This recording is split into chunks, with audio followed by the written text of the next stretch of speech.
Hola a todos, hola a todas, ¿cómo están? Muy bienvenidos a un nuevo webinar de School of Coaching, una invitación de Inversiones LATAM. Los camps están realizados por Northampton Saints con el patrocinio de Chile Rugby y todos los entrenadores de Chile. Muy bienvenidos a una nueva instancia. Es un placer tenerlos con nosotros nuevamente. Para todos ustedes que quieran escuchar a Matt en inglés, van a tener que quedarse en el canal donde están ahora. Si quieren escuchar la traducción, tienen que hacer clic aquí debajo o aquí arriba, depende en qué dispositivo estén, en los tres puntitos. Hay un símbolo, un icono que se parece a un mundo. Ese mundo tiene dos opciones, una en inglés y una en español, así que vamos a cambiar a inglés. Welcome everyone. I was just welcoming all the Spanish speakers and reminding them how to switch onto the English. Santiago is there making his best effort to translate in his own words to the fastest speakers he's ever gonna meet, which is Matt. Just before we welcome Matt, who's going to be hosting us today and talking all things Scrum. Connor, how are you, mate? Connor is the head of community at Northampton Saints. How are you, mate? How's things over there? Hi, Pat. Yeah, all doing well here. Entering into a busy time of year for us, and lots of stuff happening on the pitch. It's a real tight end of the season for us to try and get into those playoffs. So exciting for the senior side, and we're well into thick of planning for a busy summer for our community stuff. So it is exciting indeed. I mean, what a game against Queens on Friday night. I mean, those were 15 minutes Mr. Ferguson won't forget very soon. He's shaking his head already. Were you there? Were you on the pitch, mate? Were you there? Me, I wasn't there last week. I actually was unfortunate to miss it, but fortunate enough to be on my own rugby tour at the weekend in Brighton. So slightly different atmosphere, but managed to catch some of the game. Well, we won't be asking you about your own tour for obvious reasons, but I'm sure you had a fantastic time. Matt, how are you? Welcome. Thank you so much for giving your time to talk all things Scrums. I'm sure you can spend more than an hour on it for sure, but you've managed to unmute yourself as well, which is a fantastic start. How are you, mate? Good to see you again. Yeah, I'm well, thank you. I explained to the players after the win on Friday, it was a little bit like kissing your sister. It was nice to get the win, but in a game with no scrums, you shouldn't really kiss your sister. So it was some great rugby. For those people that didn't follow, unfortunately, we took two quite serious injuries in the first 10 minutes. Both of our tight heads, one with a ACL knee injury and the other one with a head injury, which meant we had to spend the game 70 minutes of uncontested scrums. Great for the win. Made my review pretty short on Monday, but yeah, a little bit like kissing your sister. Brilliant, fantastic. Well, I'm hoping those two lads will actually go on and recover, which is probably the most important thing. But mate, let's just dive straight in. There's about 170 coaches from all over Chile, and some guests as well from South America and other countries that have signed up. There's about 50 on the live right now. Lots of people will be watching this on demand. But let's just jump straight in. We'll leave some questions as they come through. If you guys want to use the chat, I will be making an effort to go through the chat. I know you sent some questions when you signed up as well, but we'll have a few of those. But we'll leave mainly questions unless there's something that is burning your tongue. Just put in the chat and we'll make our best to do those. If you want to jump in Spanish, absolutely fine, do that, and I'll try to translate it as well. So mate, just go over to you. Brilliant. First of all, thank you very much for the opportunity to speak to you this evening. I absolutely thoroughly enjoy these kind of experiences. I'm very blessed and lucky at the moment that I'm coaching in the professional top end of the English Premiership, but I came from the community game.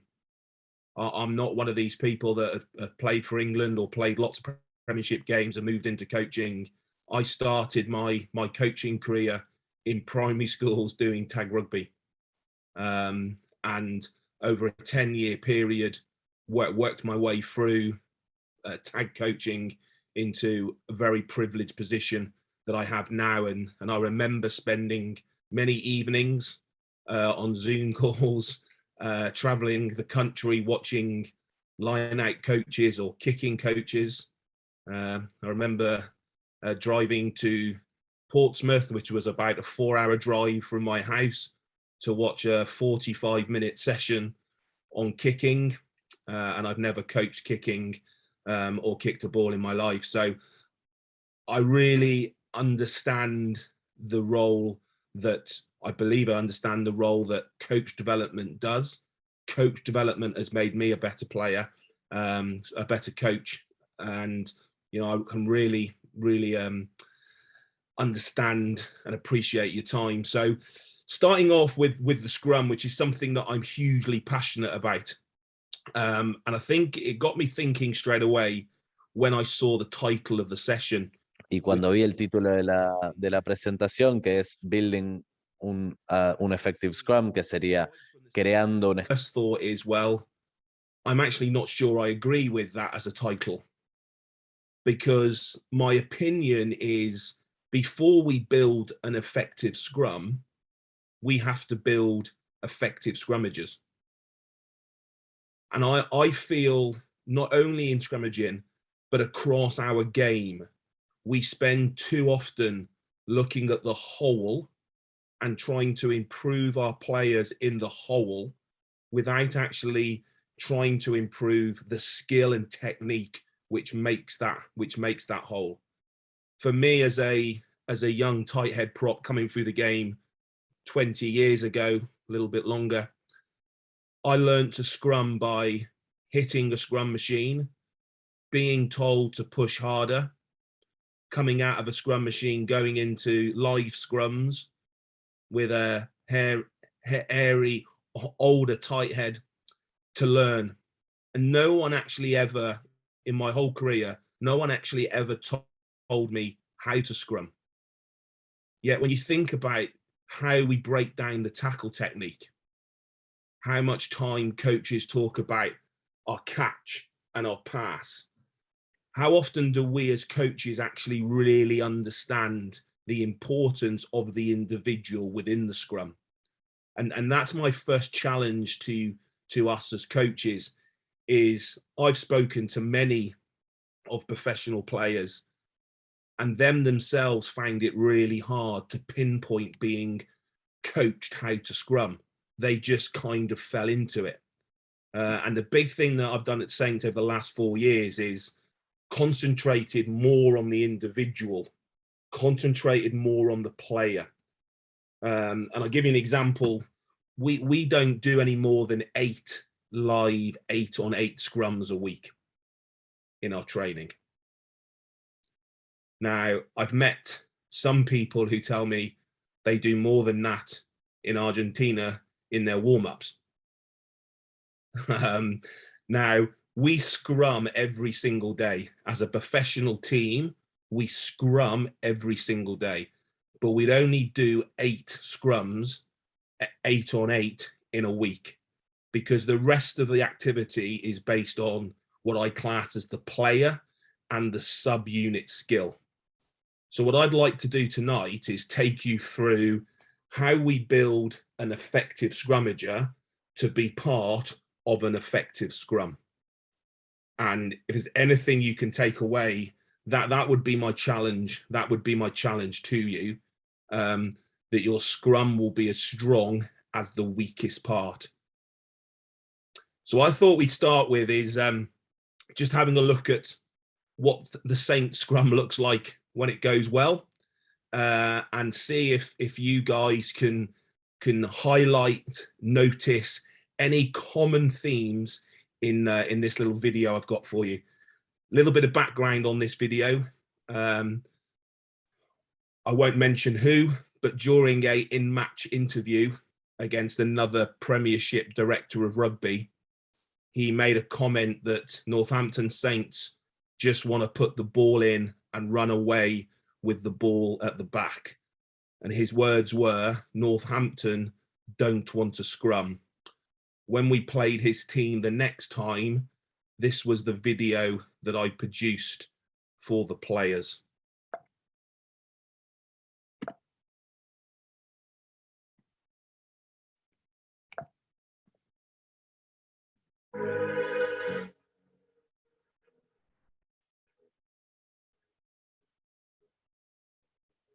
Let's get down to business.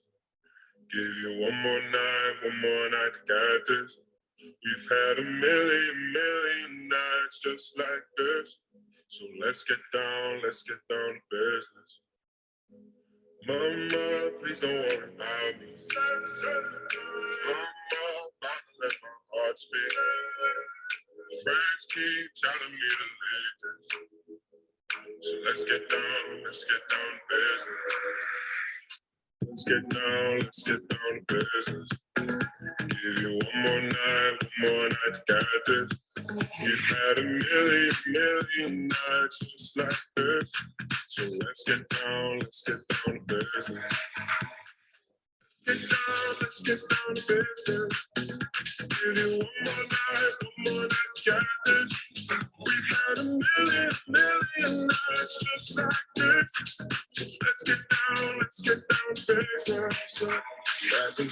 Back and forth with the bullshit. You know I said before, I don't mean it. It's been a while since I had your attention. It might hurt to hit it.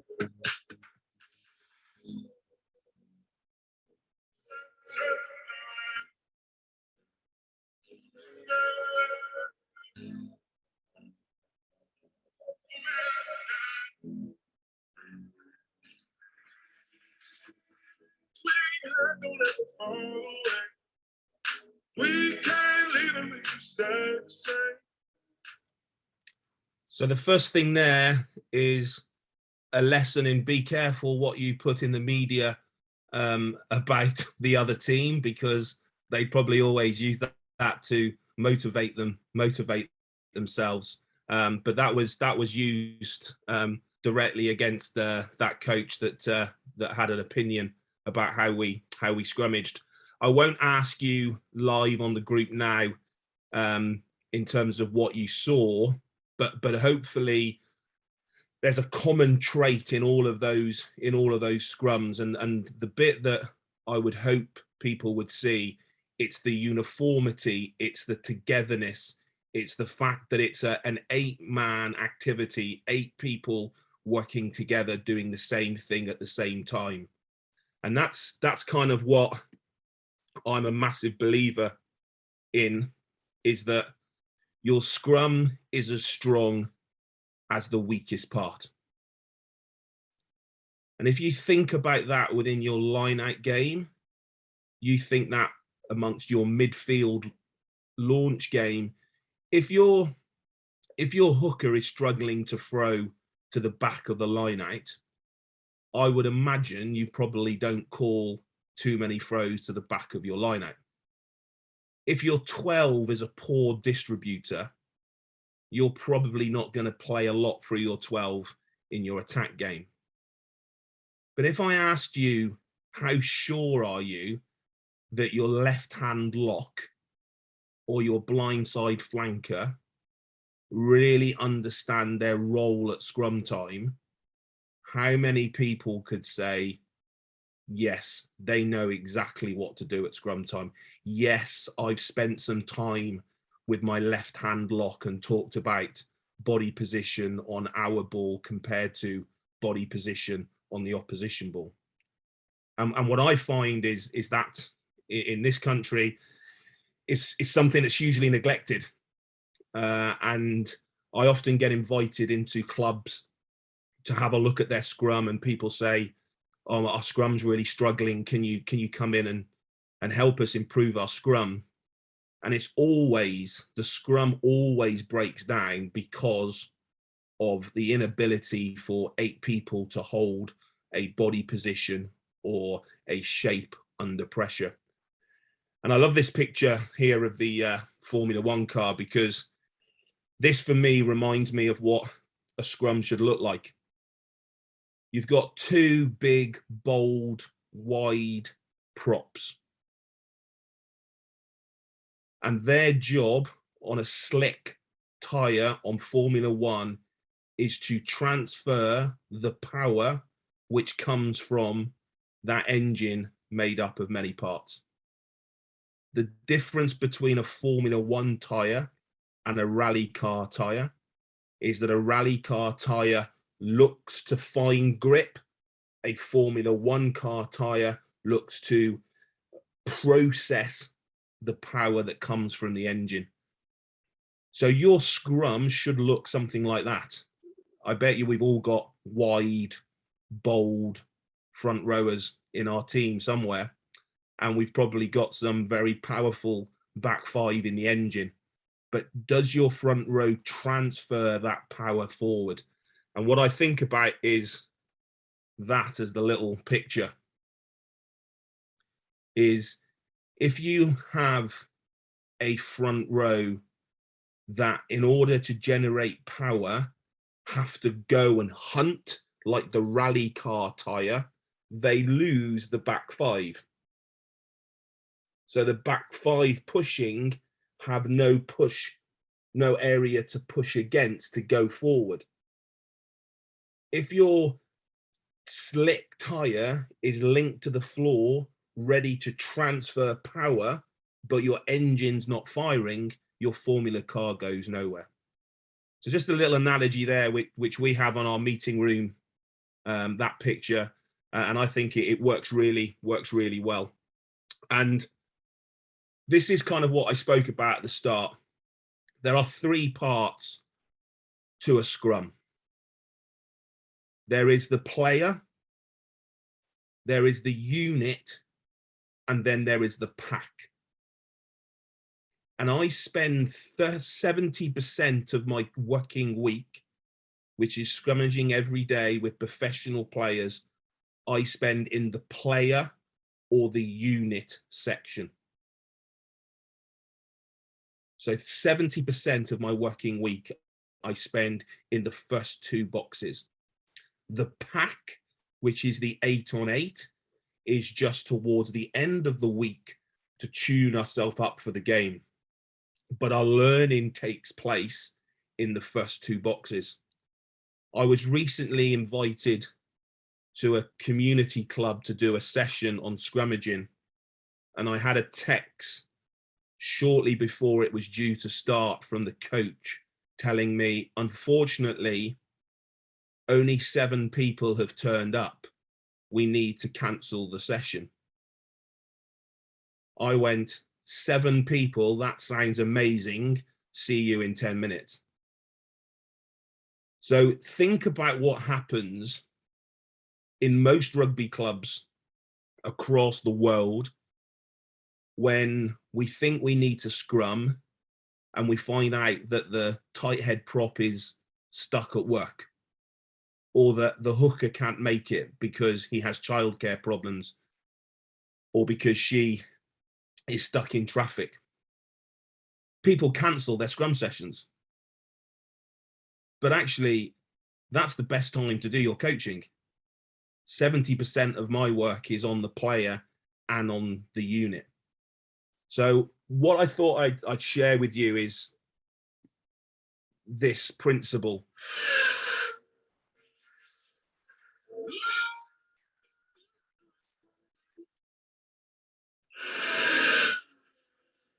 Can you hear that, Carl? Not quite. I think that'll stop in a moment.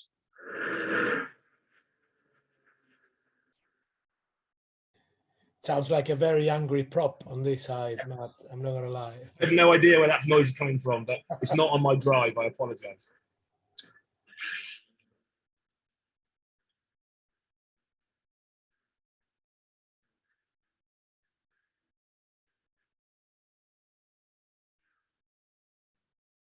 Thank you. Sorry, I think that was previously the Formula One car graphic that I had. So this is my principle. This is what makes me potentially different from other Scrum coaches in Europe, is this dynamic push, which is come from perfect push, might have come from Tower of Power. If anyone has followed any of the English previous RFU learning, I took the Tower of Power and perfect push, as it became in the adult game, into what I call dynamic push. If you can look at the image at the top of the screen, what I'd like you to notice is the gentleman on the right hand side, where his knees and hips are. The difference between his bum being back level, excellent, that was a brilliant drawing. That angle, whoever did that drawing can do that again, because that was fantastic. That angle there for me, excellent. That angle there for me is the difference between perfect push, okay, dynamic push, sorry, and perfect push. Who's the drawer? Who's doing the drawing for me? I'm on it, Matt. Excellent. Can you do a perfect push position so that the right angle is up from the knees and across? So straight up from the knees. Yeah, and take that back. So it's the same shape as the last line, but more right angles.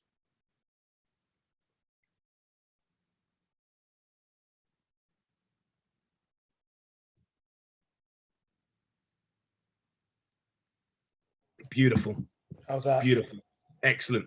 So I think that's the image that I would like you to think about when you see your own scrums. It makes no difference. That picture there is actually of a back rower in that position, but it wouldn't actually matter if that was a loose head prop or a number 8. And if you compare that to the two gentlemen working below, you can see that once they get into a dynamic push, the next movement they make from that is through their feet to go forward. So it's not a case of going forward through the chest, then their feet catch up. It's a case that they've already extended their chest, so that when they need to extend and increase their power, the only thing that needs to move is their feet. So this dynamic push position is what we spend every day. All of our front row forwards would spend some part of the day in this position. And as a coach, I'm thinking of ankles, knees, hips, shoulders, and head. So I coach my player bottom up, from the floor to the head, in order to find that dynamic push. And these are some of the exercises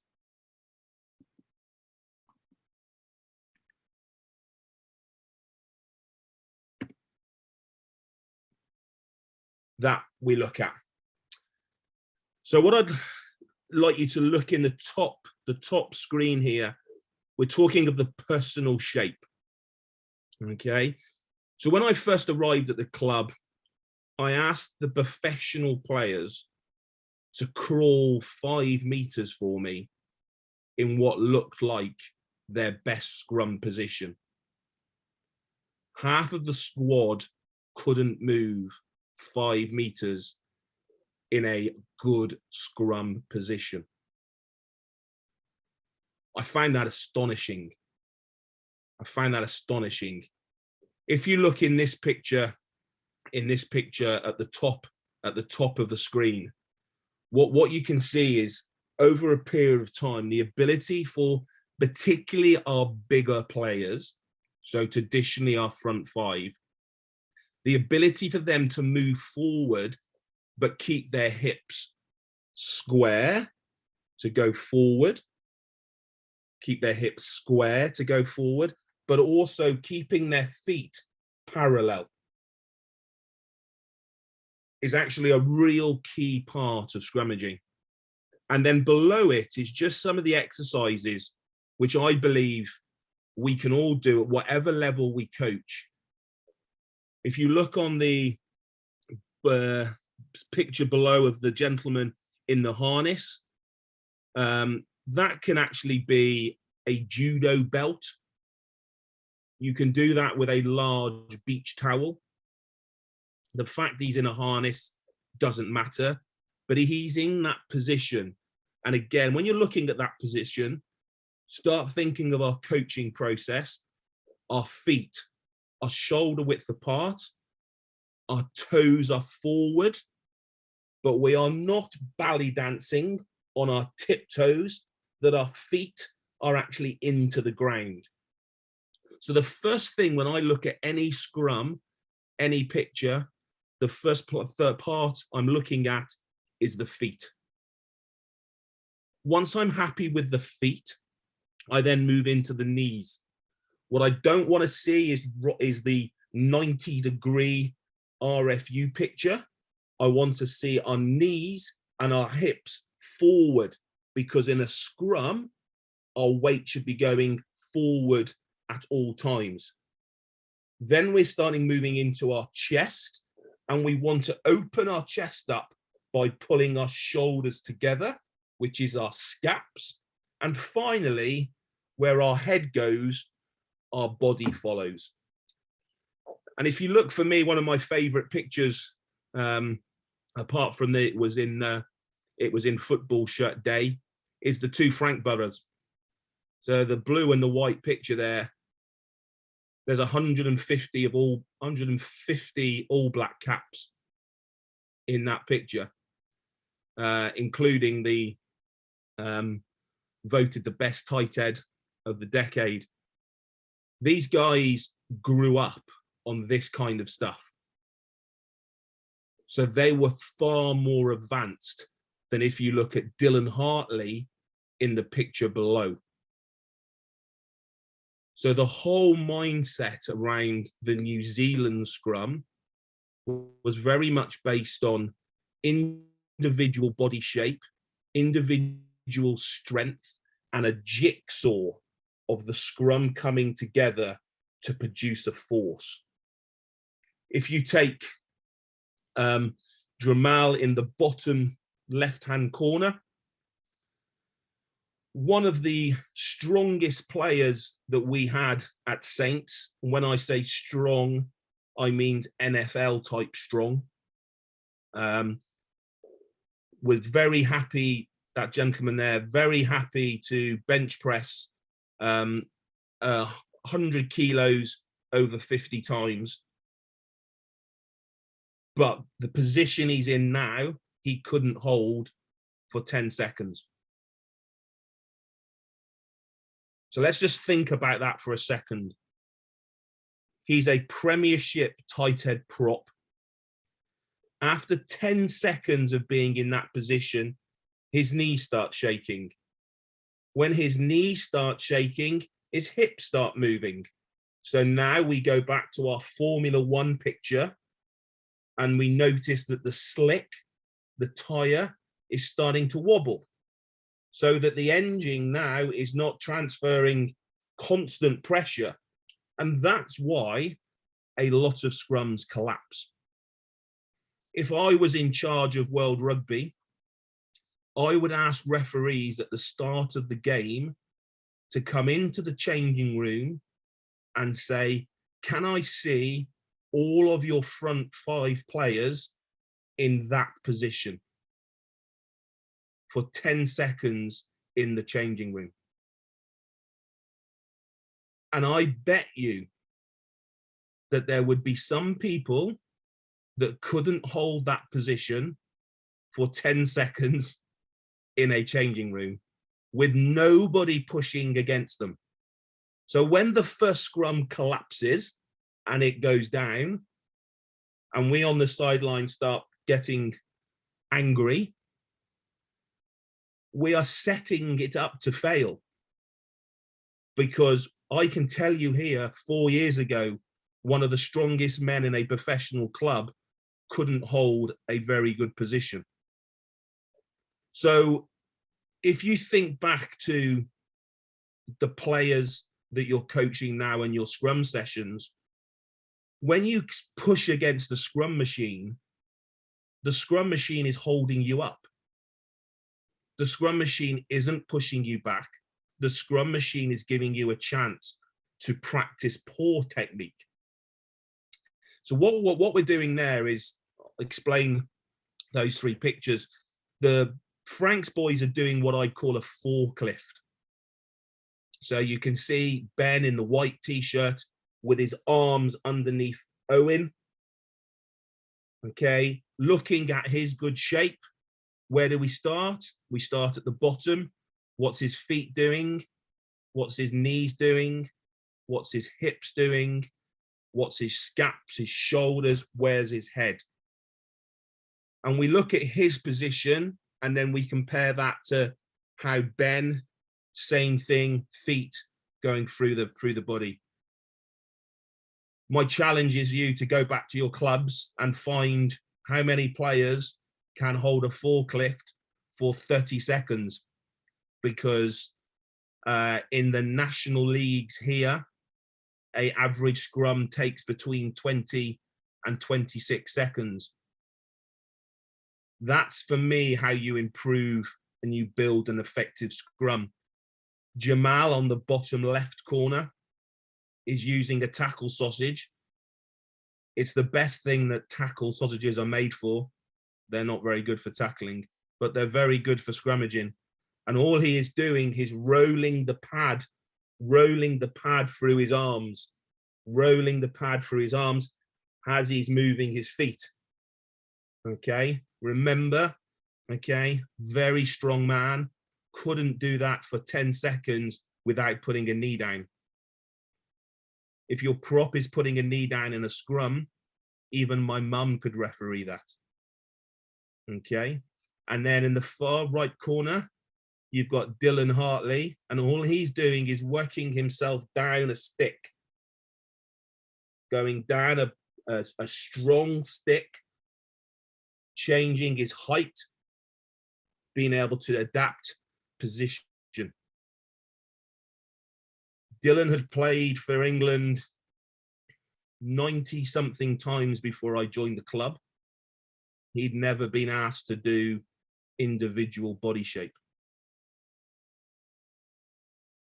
Would you have a scrum half that has never been asked to do individual passing? That is my challenge. So once you have a really good understanding of a personal shape, you can then take that individual, and remember, we could be talking about a loose head, or we could be talking about a number 8. It makes no difference. Once I have players that understand this position, we can then move on to the next part, which is the subunit, and how we generate that position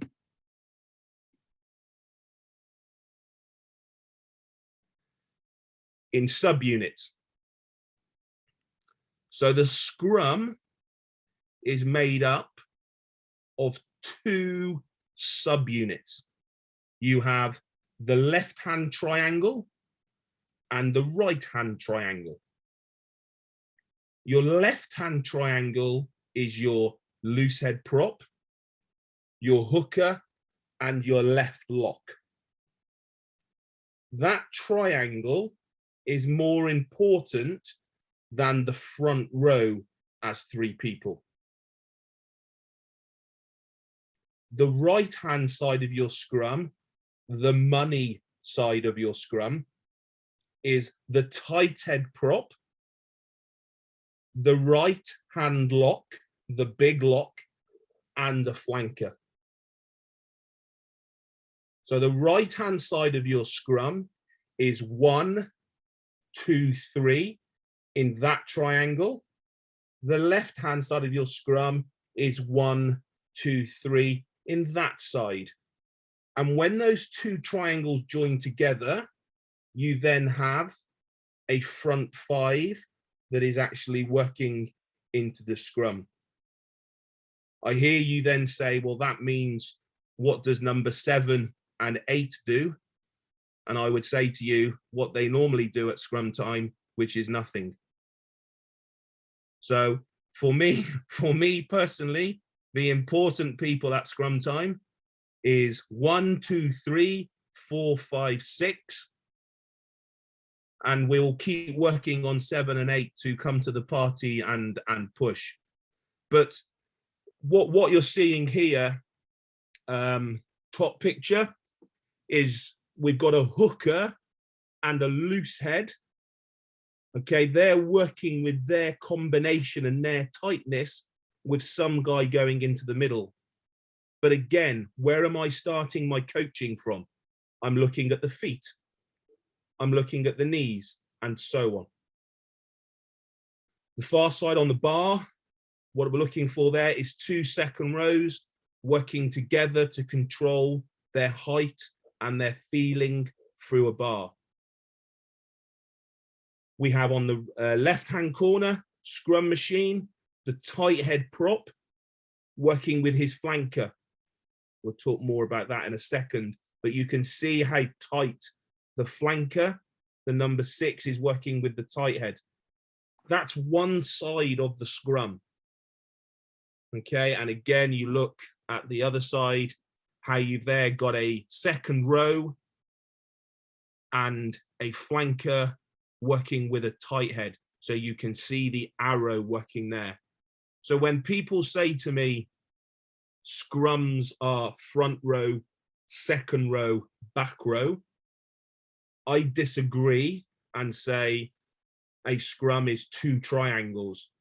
Loose head, hooker, left hand lock, tight head on his own at the front, earning all of the money, okay, with the right hand lock and flanker to his side. So once I've worked on the individual, it's then happy to start working on that subunit, which then leads us into the actual pack. How do we actually make 8 people scrum? And at Saints, we base our scrum on the SAS, which is our armed special forces. What the SAS is known for in this country is going in, highly trained, doing a job, causing lots of damage, getting on a helicopter and going home. So we try and do that, and we base our scrum on the SAS. So the first bit should be obvious to you, which is the setup. Remember, there are 3 parts to setting a scrum up. Your personal position, your subunit position, and then you build the pack. That's how we coach it. Once we are now built up, we have the action points. And interestingly, what I will say is, until the referee calls bind, the scrum has no impact on the opposition. You should be world class in your setup, because the opposition, it's not a contest, it's a dance. It's a dance in the setup. It's a beautiful dance. Okay. When you call action, we now have a bind. We now have transfer of power. It's a little more tricky. But then once we've called set, we then actually get into our shape. And you've heard a lot about our shape. SAS setup, action shape. Want to leave you now with a video which shows it happening in real time, and maybe that will be a start of some of the questions if this works. So what I'm hoping you'll see here is the same scrum but from two sides. So the left hand side of the screen, the guy with the scrum hat is the tight head. The guy with the band, it's the loose head. So it's the same scrum but filmed from both sides. So setup. What do I want to see in a Saint setup? Well, I want to see the hooker get there first and set the height. Cozy, let's still look for some sort of grip for me, buddy. Yeah, on the pass. So here we go. So now that the hooker has set the height, can you see my cursor? Can you see my, yep, Yes, excellent. yes. Brilliant. Saints do something different to most teams with our flankers on here, is you can see straight away how this gentleman here is binding really high to help this tight head find his position. You'll notice the same on this side here.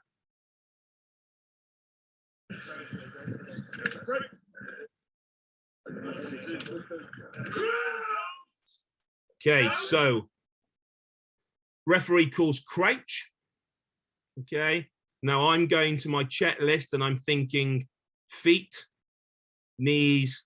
What I'm expecting to see here is that my tight head prop has a small split stance, but my loose head here doesn't have any feet movement at all. The loose head is not moving his feet because he is supported by this player here in this hand. By the time that we get to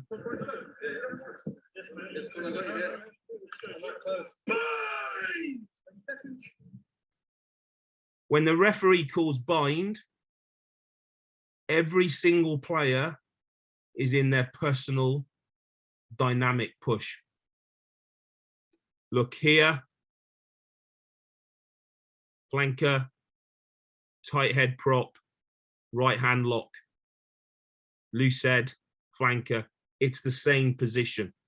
Everyone now is loaded in the gun. And when the referee calls set,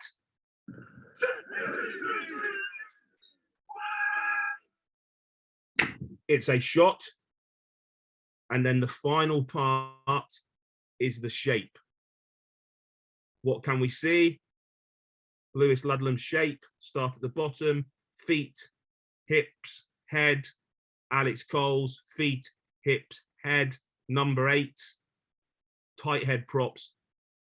Everyone is following the same position because we have spent more time in the week working on the individual than we have on the whole. So I'll just play that full time. Cozy, let's still look for some sort of grip for me, buddy. Yeah, on the pass. So here we go.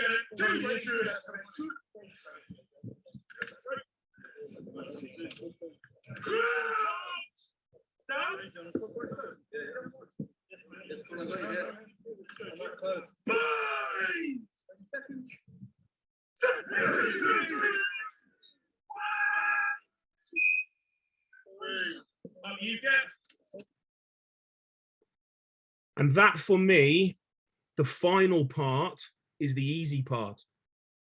The Thursday session when the boys are now doing the scrum machine bit is the easy part. That's the sexy part. My work has been done Monday, Tuesday with the coaching to make sure that the players can get themselves into that position. So just to recap, I believe that your scrum will be as strong as your weakest part. I believe that we spend more time building the individual than we do the whole, because the scrum is made up of players, subunit before it gets to the pack. And the challenge I ask you is to think about your players, how often do you spend your time in the personal or subunit bit before you move to the pack? Because in my world, I'm 70% coaching in the subunit and playing time, the personal time. I'm going to stop now because I could go on till midnight. I hope that makes some kind of sense. Been an unbelievable job by the translator because I speak like a machine gun. Any questions, anything that anybody wants to challenge on, I'd be happy to try and answer. Brilliant, mate. Thank you so much for that. There's lots of questions flying around. There are a few questions that came in when people were registering for this, and I get the privilege, I guess, to go and pick your brains on some of them as well. There's lots of questions coming through in the chat, and I'm conscious of time as well. Do you want to stop sharing for a sec, Matt? Yeah. And then we'll see people's faces and stuff, which is always nice in this day and era. And first of all, Sergio has a question here in terms of, you mentioned you come from the community game, from the grassroots game, and you've got a lot of coaches within the women's game and the men's game and Prem. In terms of developing those forwards in this case, what sort of age you're thinking in terms of playing different positions, different roles? When are you thinking to start developing your front rows and hookers and stuff like that? That's a great question. What I actually think is the dynamic push position is actually a really good contact position. And one of the other roles that I do at Saints is look at our back three contact area, and actually having our wingers and our fullbacks to be able to get over balls in rucks and stay in that position is actually very similar. I also believe that not only is it the best way to give force, I believe it's the safest way. So if I was given a group now of under 12s, the first thing I would be doing is making sure that they could hold that body shape, that they could do those crawls, because it's pretty scary that a professional player that's played almost 40 games in the Premiership couldn't hold a shape for 10 seconds. So I would do it from and actually use it probably across the whole team as a generic contact strength position. You're rucking, you're tackling between 1 and 15. If you take that position and you turn it that way, it's actually a really good lifting position. So for me, the dynamic push is a safe, strong contact position.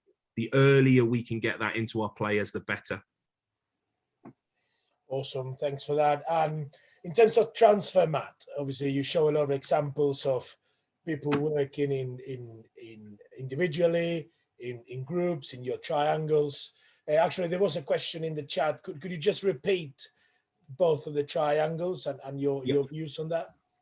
So we have a left-hand triangle, which is the loose head prop and the hooker and the left-hand lock behind him.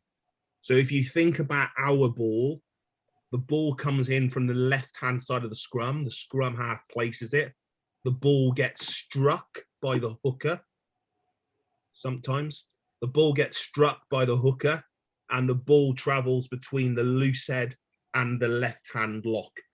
So there's a difference to what your lock second row, your left-hand second row would do compared to your right-hand side of the scrum, which is your tight head up first, the tight head second row behind him, and a flanker in here.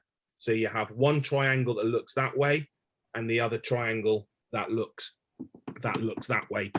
And if you look at, someone like the South African at the moment, really strong scrummaging teams, what you see is people like Maherba and the Ox on the tight head side working on their own, and the connection between the loose head kits off working on that side with the hooker. So the side that you strike the ball versus the side that anchors the scrum down is the two triangles. When you then practice in your club, one of the best practices is to put your best tight head against those two, so the two triangles can play against each other. So if you've got 6 guys at training, you can have a live scrum. Does that help? Yes, absolutely, absolutely. Still lots of questions coming through, but to recap on the original question that got me onto the triangles, in terms of transfer onto the game, okay, so it's all very well with the sausages, with a partner, trying to work together, triangles and all those things. Then how do you try to promote that transition of learning, of power, of all those things onto the actual game, which is, okay, we're gonna go forward and win the ball? 100%. Everything that we coach is only a technique until it can be done under pressure, and then it becomes a skill. So everything that we coach is only a technique. Our better players pick and learn that technique up faster, so it becomes a skill, and then it kind of happens without too much thinking. I did a session today with our academy, and I put our 2 academy second rows to scrummage against our academy front row. So I put the 2 second rows in as 2 props. And what they had to do was to experience and understand what is happening in front of them. And what they couldn't do was, under any little bit of movement, they didn't have enough technique to move their feet back, to open their scaps back. And that's why a lot of scrums collapse. Mike Tyson tells us everyone has a plan until they get punched in the nose. Well, a good boxer gets punched in the nose and covers up for the next one. I get punched in the nose and start fighting like that. So I think understanding tackling, we can do, if you set a tackling drill up and you say that player runs forward and you can tackle him, then I reckon most of our players make that tackle. If in a game where that player has to make decisions to go left, to go right, to run into a space, there's often missed tackles. So I would go back to me as the coach. The first thing I do in my review is I look and think, how many of these players, do they actually really understand what's required of them? So the transfer, the best scrummagers are the people that find the body shape and the subunit skills easy. The people that find the subunit and the individual skills hard, surprise, surprise, they find scrummaging hard. And that's the beauty of our game, is that there is still a place for those specialist scrummagers. In England, Ellis Genge has a huge amount of upside in his rugby ability, but it still comes to his ability to scrum is still the question on his game versus some of the world-class loose heads. So yeah, to answer the question, the transfer from learning onto the pitch is how much pressure you can put people in their learning environment. One thing for sure, I don't believe you learn to scrum by scrumming. I think I'm going to use a couple of those clips many times, especially the bit around skill and technique. Look, mate, there's lots of questions coming through in terms of technique, angles, hips, feet. There's lots of things in the chat. Now, I think I'm going to take the leverage here of saying, do you think this is a perfect recipe in terms of this works for everyone? Or do you think, well, what do you think? I mean, when people Yeah, say, no, Matt, no, what I do think you-" that's fine, and it's interesting because when you often get asked to do this, and Saints are really proactive of trying to go out in the community and talk, is you'll turn up at a rugby club and the first question you'll get asked is, how do I screw the opposition hooker? What's the dark arts of striking against the head? And I'm thinking, wow, you must be really good at scrummaging if you now want to start learning about angles and feet placement.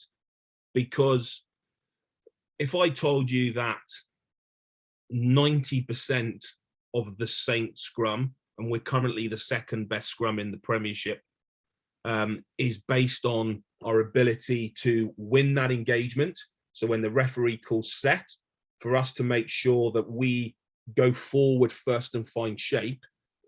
If we don't do that bit, the angle that the tight head goes in, if a loose head steps around, is very minimal, very, very minimal. I don't coach a lot of finding angles.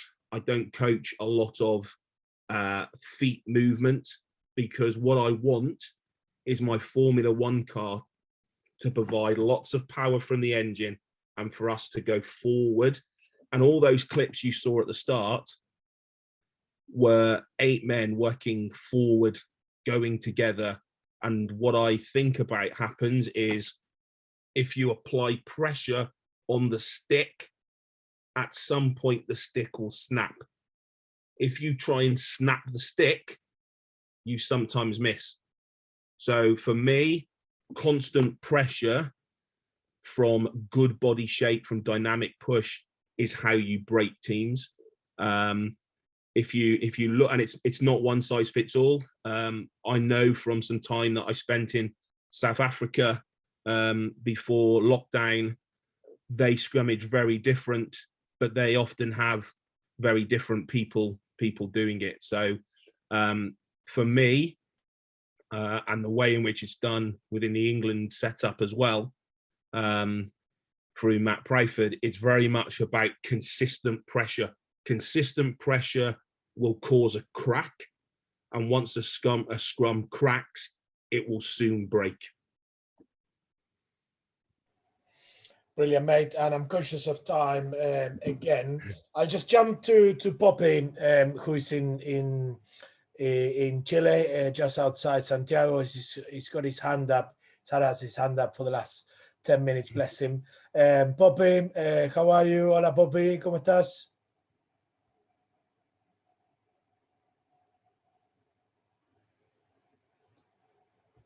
Hola Juan, bueno, muchas gracias por esta oportunidad.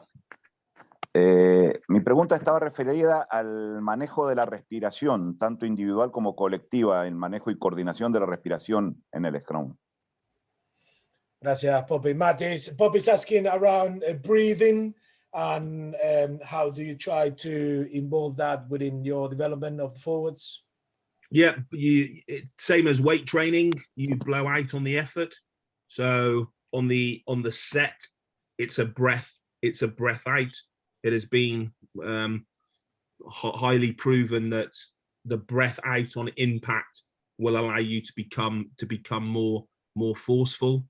I did some work with some sumo wrestlers on tongue position, and found that it didn't necessarily make a big difference into our players in terms of lifting your tongue to the roof of your mouth. But one thing that we do, because a lot of our players from 14, 15 are introduced into lifting, we all know that we blow out on the effort. So the ability to set goes through like that. It also stops the hookers talking. Brilliant, good resource. Thank you, Poppy, for joining the conversation. Also, there's a question in the chat, Matt, and we'll make this the last question, unfortunately. I know you would stay hours on this. Esperanza wants to know, she works in the women's game, and she wants to know I mean, she got a lot out of the first video that you show in terms of what the media were telling, were mentioning as a club, and then what you guys tried to do. How did you work? I mean, a little bit in depth with the players around, okay, well, this is how good we are, this is what we're going to do, in terms of trying to go beyond the learning of scrummaging. Did you get anything on it? Yeah, I think that's really good, and actually might be a good place to end. Is one of the things that you have to have along with your coaching. So your coaching philosophy is how you coach, and my personal coaching philosophy is very much around developing the individual, very much around working on skill development, and the idea that the individual, the strength will be the group. So that's your coaching philosophy. And some people may coach with a hard stick and they might be a taskmaster. Some people might coach by asking lots of questions. So you have that to one side, and you then have a playing philosophy. And that's a big difference. So your coaching philosophy is how you coach. Your playing philosophy is how you play. Now, I know some of you met Chris Boyd on the last one of these that you did. When Chris Boyd interviewed me for the job at Northampton Saints, he had come from Super Rugby, and he said that he wanted his scrum to be a very good launch pad in order to play the ball away from. I explained to him that in the Northern Hemisphere, that scrums are a little bit different when it's snowing and it's raining and you're away in Manchester, which is a horrible place, by the way. It's not always easy. It's not always easy to play the ball away as if you're playing in Cape Town or Wellington. But our philosophy in the first year, our playing philosophy, was that we didn't want to win penalties from our scrum. We wanted our scrum to use the ball and challenge the teams elsewhere. Now, there's no right or wrong with that. New Zealand, for the last decade across world rugby, have always had the highest scrum win rate percentage. But they haven't won as many penalties as South Africa or England or Argentina. And it doesn't mean it's right or wrong, it's a philosophy. What I spent the first year and a half trying to do was to explain to my boss that I'd quite like occasionally to be able to challenge a team at the scrum. And I was lucky enough to win that battle. So our playing philosophy now at Northampton Saints is that we haven't got any Saracen supporters on here, I hope, but between the two 22s, the role of our scrum is to get the ball into Dan Biggar's hands. When we get into the 22, our exit 22, or we get into the attacking 22, the role of our scrum is to provide penalties. And that's just a coaching philosophy. If you coach Leicester and you wanted to play boring, slow, miserable rugby, you would have every scrum would be a penalty, and you would just all day long. And when you do that and you have to try and force penalties, that's the boxer that keeps punching without having anywhere to aim. You often tire yourself out, and you also get caught as well. When you throw the big punch, that's when you get punched. So coaching philosophy and playing philosophy are two different things. And through my career learning to be a coach, getting a good understanding of those two things are really important. How I coach and what I coach are two different things. In year one, Saints were very much about, we used our scrum to launch. Now we use our scrum to pressure. And that pressure might be that our number 8 picks and runs really quickly in midfield when their back row are down. It might be that when we get into the 22, that we look for a double shove and we get a penalty and we can kick threes or kick to the corner. That's a playing philosophy. And all I did in that scenario is I played the video clip of the director of rugby over and over and over again in a meeting and said, this is what this gentleman thinks of you as professionals. And I didn't really have to say too much more. But does that make sense regarding the coaching philosophy and playing philosophy? And again, away from scrummaging, because there is a world outside of scrummaging, one of the things that I would challenge you to do as coaches is to have a real clear understanding. So if I said to you Fiji and rugby, you would all be able to have a clear picture in your head of what Fijian rugby looks like. It looks nothing like South African rugby. Okay, but they are playing philosophies. I know coaches that work in the Fijian setup and who work in the South African setup who coach exactly the same things in exactly the same way, but they play the game differently. And that for me is about getting that balance. And at the moment, I think in Saints, we scored more tries that start from our scrum than any other team in the Premiership for 3 years, because Sam Vesti, our attack coach, is one of the best in the world. And when you have people like Dan Bigger, Nyavora, Furbank, Slytone, Scotian, why would you not put the ball in their hand in space? And what an attack coach will tell you is a scrum is a good time to get 16 fat people talking to each other in a square, and that gives lots of space for rugby to attack.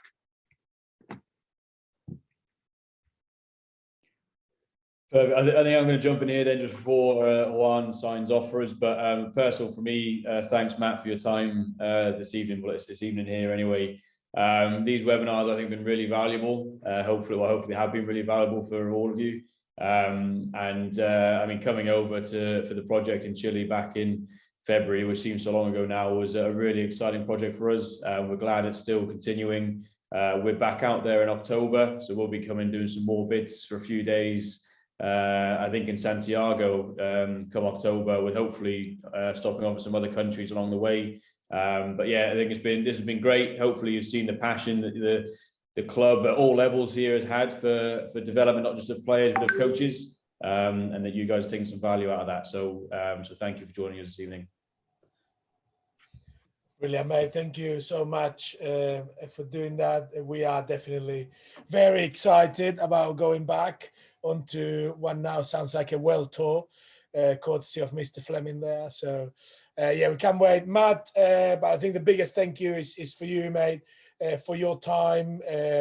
I know it's some long days at the end of the season, and as soon as you finish what seems like the end of the season, then you'll go into pre-season. So definitely a very busy time.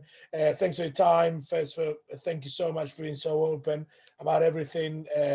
I do need to apologize for all the questions that sort of were left hanging there, but I'm sure there'll be plenty of opportunities for you guys to keep interacting within the community that we have. So if you are a coach in Chile and you're still not in the community, please do join. There's about 150 people there that seem to be growing and growing every day, which is fantastic. Just before we sign off, again, Matt, lots of thank yous on the chat and people appreciating your time. And I'm sure there'll be many more. But just before we signed off, I'm going to ask everybody to open their mics in a minute and say thank you. Send their regards to Matt. Matt, any sort of worth or wisdom, sort of chapel announcements? Yeah, look, just to reiterate what I said at the start, you know, you're great people for trying to improve yourselves. And I would just give you something that one of my coaching mentors said to me on the journey, which was, number one, you coach because you enjoy it, and never forget that. And never forget why on a Wednesday lunchtime that you've chose to come and listen to me instead of being in the sun or having a brilliant meal. It's because you enjoy it. And secondly, the reason why players come to your coaching sessions is because they want to learn. So don't be scared to make them better. No one ever goes home from a training session and says, that was a great session, I learned nothing. Fantastic.